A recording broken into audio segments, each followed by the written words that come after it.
शान्ताकारं भुजगशयनं पद्मनाभं सुरेशं विश्वाधारं गगनसदृशं मेघवर्णं शुभांगं लक्ष्मीकान्तं कमलनयनं योगविद्यानगम्यं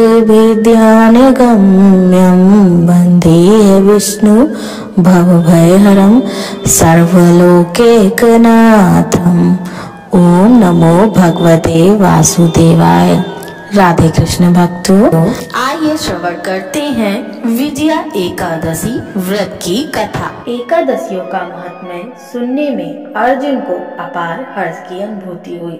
जया एकादशी की व्रत कथा का श्रवण रस पाने के बाद अर्जुन ने कहा, हे पुंडरीकाक्ष, फागुन माह के कृष्ण पक्ष की एकादशी का क्या नाम है तथा इसके व्रत का क्या विधान है? कृपा करके मुझे इसके संबंध में विस्तार पूर्वक बताइए। श्री कृष्ण ने कहा, हे अर्जुन, फागुन माह के कृष्ण पक्ष की एकादशी का नाम विजया है। इसके व्रत के प्रभाव से मनुष्य को विजय श्री मिलती है। इस विजया एकादशी के महात्म्य के श्रवण पठन से सभी पापों का अंत हो जाता है। एक बार देवर्षि नारद ने जगत पिता ब्रह्मा जी से कहा, हे ब्रह्मा जी, आप मुझे फागुन माह के कृष्ण पक्ष की विजया एकादशी का व्रत तथा उसकी विधि बताने की कृपा करें। नारद जी की बात सुन के ब्रह्मा जी ने कहा, हे पुत्र, विजया एकादशी का उपवास पूर्व के पाप तथा वर्तमान के पापों को नष्ट करने वाला है।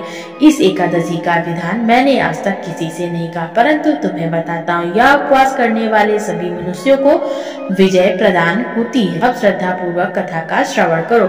श्री राम को जब 14 वर्ष का वनवास मिला, तब वह भ्राता लक्ष्मण तथा माता सीता सहित पंचवटी में निवास करने लगे। उस समय महापापी रावण ने माता सीता का हरण कर लिया। इस दुखद घटना से श्री राम जी तथा लक्ष्मण जी अत्यंत दुखी हुए और सीता जी की खोज में वन वन भटकने लगे।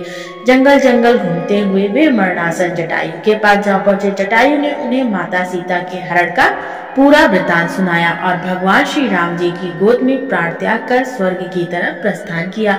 कुछ आगे चलकर श्री राम व लक्ष्मण की सुग्रीव जी के साथ मित्रता हो गई और वहां उन्होंने बाली का वध किया। श्री राम भक्त हनुमान जी ने लंका में जाकर माता सीता का पता लगाया और माता से श्री राम जी तथा महाराज सुग्रीव की मित्रता का वर्णन सुनाया। वहां से लौटकर हनुमान जी श्री रामचंद्र जी के पास आए और अशोक वाटिका का सारा वृतांत कह सुनाया। सब हाल जानने के बाद श्री रामचंद्र जी ने सुग्रीव की सहमति से वानरों तथा भालुओं की सेना सहित लंका की तरफ प्रस्थान किया।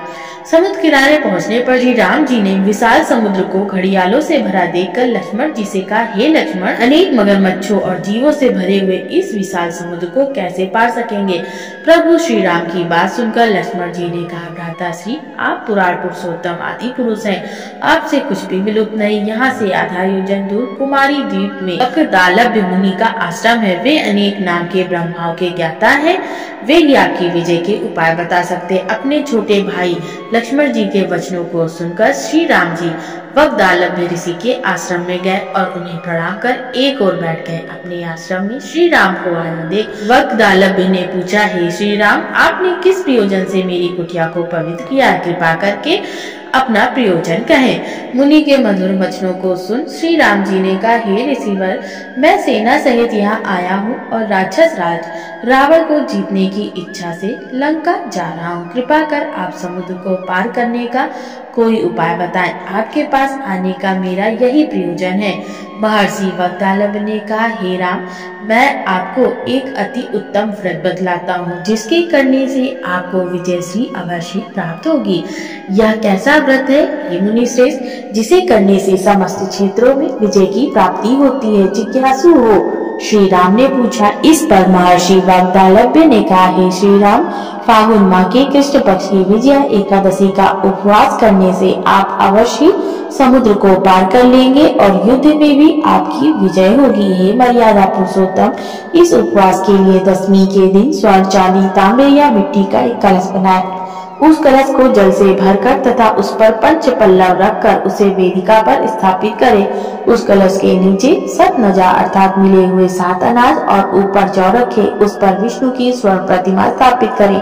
एकादशी के दिन स्नान आदि से निवृत्त होकर धूप दीप नैवेद्य नारियल आदि से भगवान श्री हरि का पूजन करें। वह सारा दिन भक्ति पूर्वक कलश के सामने व्यतीत करे और रात को भी उसी तरह बैठे रहकर जागरण करे। द्वादशी के दिन नदी या तालाब के किनारे स्नान आदि से निवृत्त होकर उस कलश को ब्राह्मण को दे। हे दशरथ नंदन, यदि आप इस व्रत को सेनापतियों के साथ करेंगे तो अवश्य विजय आपको वरण करेगी। मुनि के वचन सुनकर श्री राम जी ने विधि पूर्वक विजय एकादशी व्रत किया और उसके प्रभाव से राक्षसों के ऊपर विजय प्राप्त की। हे अर्जुन, जो मनुष्य इस व्रत को विधि विधान के साथ पूर्ण करेगा उसकी दोनों लोकों में विजय होगी। श्री ब्रह्मा जी ने नारद जी से कहा था कि जो इस व्रत का महात्म्य श्रवण करता है या पढ़ता है उसे वाजपेयी यज्ञ का फल प्राप्त होता है।